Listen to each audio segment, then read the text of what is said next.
How's it going? It's Friday, y'all.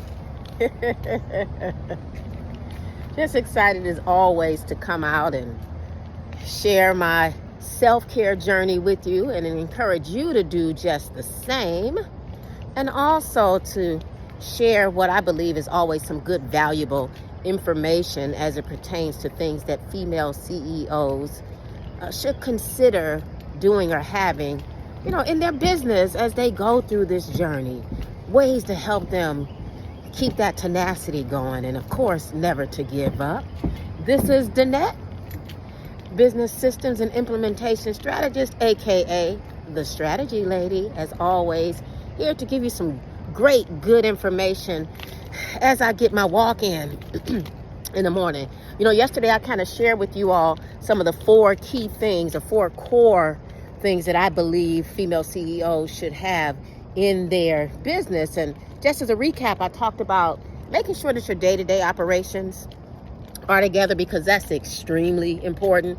And then I shared that tech systems are definitely key to have in place, and sales, marketing, and promotions. A lot of us run from the sales. Hey, I admit I get in that too. This is why I have to get up under people to help me with it.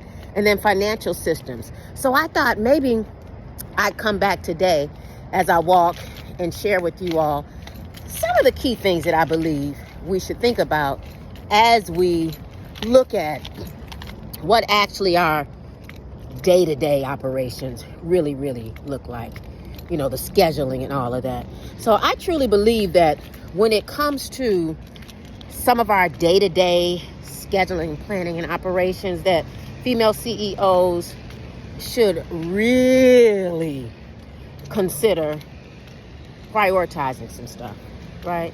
Because if you're going to deal with scheduling, if you're going to deal with appointments, getting people on your calendar, having meetings, all of the above, planning things out on a day-to-day consistent basis for what you need to do, what it is you need to work on, you need to really start with prioritization. You got to. I know y'all hear me talking about categorizing oftentimes, but you got to really start with prioritizing some key things. So begin your day by identifying. I always talk about it. Identify the most critical tasks that need to be completed.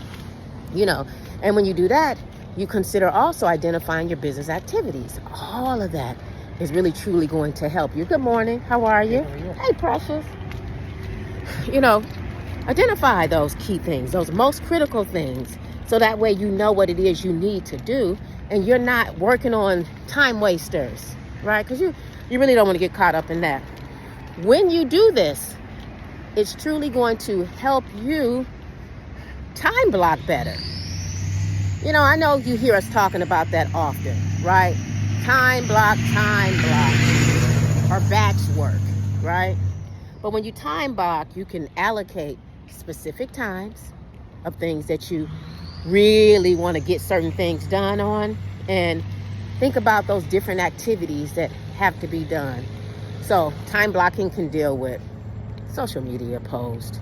It could deal with, creating videos, batching that stuff out. I mean, a lot of different things can be dealt with and done using the time blocking type method. Let me tell you, I even time block my meetings. I time block my scheduling my in-studio type recordings. So I've been pre-recording people inside of the studio for Let's Talk Strategies with Danette Moss. And so if I have an hour of studio time, I make sure that I grab at least 2 people during each of those times. I'm time blocking. So we're in there maybe 20 to 30 minutes a pop, knocking out 2 people at a time, getting things done. I mean, it's extremely important that you don't overwhelm yourself and that you just kind of map things out. So time blocking is extremely helpful. It helps me even when it comes to managing my email, because I ain't the best in that. I'm just going to be real. I'm not. So time blocking is very helpful when it comes to day-to-day scheduling and planning, right? Also, delegating wisely. Now that's one that a lot of people tend to kind of struggle with quite often. So when you delegate to your team, it's going to do what? It's going to free up your time so you can do more of the strategic work that you need to do, those things you need to focus on. Don't be afraid to delegate. You know, if you don't start giving it to someone else, then you sometimes will find yourself wishing and wondering why you're not able to get a lot of different things done. You got to delegate, and you need to delegate wisely. What are those things that you don't work best at, right? You need to only focus on the things, your key core things that you work best at. They always say, you know, when you delegate, you can focus on the things that's best in your zone of optimization or your zone of genius. Y'all know y'all hear that all the time, right?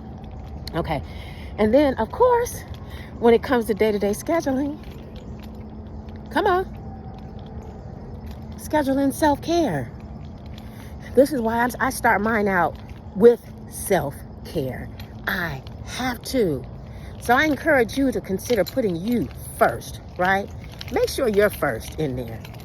Because if you don't take care of you, there is no way that you're going to be able to deal with this business. So don't forget to schedule in your breaks, your walks, your eating, so that you can maintain the productivity that you need to maintain. I'm telling you, as I walk on a consistent day-to-day basis and talk to you all, sometimes out of breath, because I like to pick up a little speed while I'm walking, I feel better. I really do. Now, I don't want this video to go pretty long, but I'm adding me a couple extra laps in, so this is why I'm kind of talking to you all today. Let's talk a bit about planning, okay? Just a bit about planning. And as I think about planning, I look at it from a strategic place. And I need you to look at it from a strategic place as well. Strategic planning, you know, when you can regularly revisit how you map things out. What are your long-term goals? What are your short-term goals? What's your vision for your business, right? When you look at those things, map them out and plan them, you can begin to strategically flow and do things accordingly and not miss things. So strategic planning is a must. It's something that you got to do. And when you just need to regularly revisit, right? Regularly revisit the long and short-term goals so that you can make sure you're meeting them. You got to. What about the financial planning piece? Remember, we talked about scheduling, and I said planning for your day-to-day operations yesterday. There's a financial piece that you got to stay on top of. Whew, Jesus. Keep a close eye on it. What are you overspending? What are you allocating money to that you don't need to allocate to? When you see those things, you can maybe take the money and adjust it and put it somewhere else, right? Maybe you can send the money over to maybe your marketing budget area as opposed to you spending it in the wrong areas. See, I was guilty of utilizing so many different tools.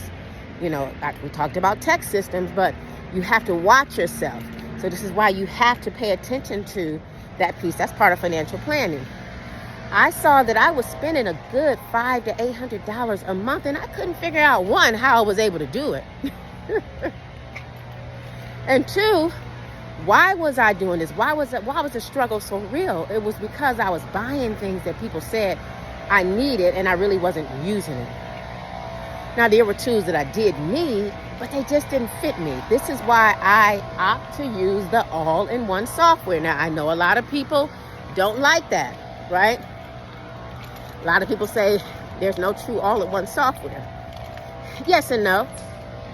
If I can get the bulk of everything that I do in one spot instead of me chasing and running around to all these other different directions trying to find different things. I'm over here using ClickFunnels. I'm over here using Dubsado. I'm over here using all these different things. Life is much more easier for this busy female CEO, mompreneur, wifepreneur, running a business. Some of you all are working a regular job. Some of us are doing, different odds and then different things to bring in different streams of income. I have to look at the financial piece for me so that, one, it helps me save, because right now I ain't got it like that. And even if I did, God chooses to have us to use wisdom in everything that we do. And financially looking at our financial plan is going to be key. So keep a close eye on your financial reports. Definitely forecast things. Look at those KPIs. Again, my all-in-one system, Digital CEO Systems, will help you do just that as well. And then I look at innovation and growth. What are those key things that I can explore other opportunities to help my company grow? Even when it comes down to me connecting with other people, making sure I'm in the right place at the right time, participating in different co-working spaces, getting out of my home office into other offices that will help me truly position myself for growth. Because when I'm out, I'm amongst other people, I'm visible, and I'm connecting with other people. So consider that. Consider doing that. Now let's talk a bit about operations as I wrap up, because this walk is coming down to the wire, because I do have to get back in the office. For operations, team communications is extremely important. It really, really is. Y'all, we got a little chill here in Atlanta this morning. Team communications is really, really important. So I believe that when it comes to communicating with my team, my junior admin, that things move at a better flow when we have clarity and openness, okay? So make sure that you have team meetings as much as you can. Make sure they understand where you're going, what your goal is for the day, for the week, for the month, the direction of your business. It's going to be key. You cannot blame a VA, in-house team person for something they're not doing if you don't communicate it with them. You have to communicate with them. And then make sure that for your operations piece that you have, again, some sort of performance monitor, right? So look at those KPIs. Make sure you look at them so you can measure whether or not you're having, I had to sit down, y'all. Whether or not you're having the success that you really, truly have hopefully planned out and mapped out. KPIs are going to be definitely important. That's key performance indicators to measure the success of your business, to measure the success of your strategies. And then also for operations, look at your technology integrations. So that way you can ensure that your company uses the latest, hopefully the greatest, technology, so you can streamline and you can stay competitive and consistent in everything that you're trying to do as a business owner. You got to. See, these things I talk about are things that a lot of people don't want to deal with, but yet they're wondering why things aren't working because they keep running from these basic things. For operations, I always also look at what it is that I'm doing that can keep me customer focused. So, what I mean by that, I need to keep my customers at the forefront. You got to keep them at the forefront, because without the customers or the clients, there's no business. I used to get pretty much tied up on trying to create all these different things and not even thinking about the customer in mind. And then wondering why people weren't using me is because I was so busy thinking about what I thought they needed. Now, let me caution you. I really truly believe that we know what they need, right? But we need to make sure that we're speaking to them the right way so that they kind of choose this thing, right, of what we know that they need. We need to also make sure we keep our eyes and ears open to the things that they say they're struggling with and create a need around that. Make sure that your business operations stay customer focused. That way you can keep those customers and get more. And then last but not least, when I think about operations, hey lady, when I think about operations, I think about sustainability. So consider the environmental and the social impact of your operations, and make sure that it works towards sustainability. Everything you're doing in business, it needs to work towards sustainability, because that's what we're doing. We're looking at business growth. We're not looking at we go up and then all of a sudden we crash down. Whew. tell you, every time I go to walk, these curls. It's natural hair, y'all. My sister told me I shouldn't touch it while it's kind of, and I did anyway, didn't I? While it's kind of, while I'm sweating or walking, because it's going to drop anyway. Just let it dry. But anyway, I hope that you found what I share with you all helpful, okay? I want you to remember that as a CEO, a female CEO, that adaptability and agility, they're crucial, y'all. It's extremely crucial.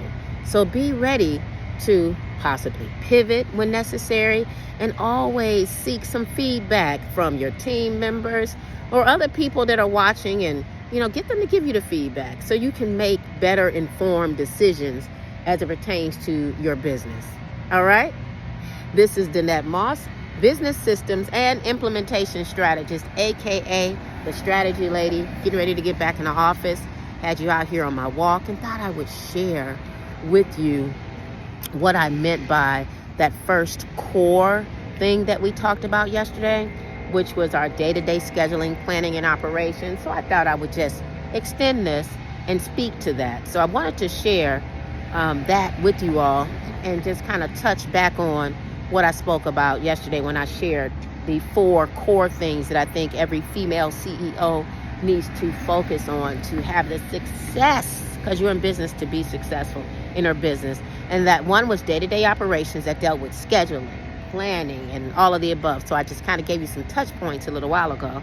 I also talked about tech systems, sales, marketing, and promotions, and financial systems. So I'm going to be touching on those these next couple days, just so you can understand the importance of the CEO's day-to-day, daily operations, those daily things that you gotta and need to stay focused on so you can succeed, and so that you can go from overwhelmed in your business to putting it on rinse and repeat. All right, y'all. Again, this is Danette Moss, Business Systems and Implementation Strategist over at Let's Talk Strategies, where I work with those overwhelmed female CEOs, coaches, consultants, human resource, DEI, service providers. I work with them to go from overwhelmed to putting their business on rinse and repeat. If you need a bit of help and a nudge at getting this thing together, please consider signing up for the Get Your SASS on 5-day challenge. Y'all, it is going to be awesome. During that challenge, we're not only going to deal with those day-to-day operations, those different things, we are going to implement immediately each day, because you're going to have access to a 14-day trial to digital CEO systems. I'm excited about that. I've partnered with Go High Level, and what I do is I put an extra twist on it, right? I help you not only get your things inside of that tech system or the tool that you need, I help you do it in a streamlined way, right? So make sure that you go ahead and sign up. Go over to GYSO5day.letstalkstrategies.com. Again, that's GYSO5day.letstalkstrategies.com. I can't wait to help you get your SaaS on in your business. If you're wondering what SaaS stands for, it stands for simplifying, automating, systematizing, and streamlining your business. Y'all take care. Bye. Got to get my makeup on and all that stuff so I can go ahead and get in the office.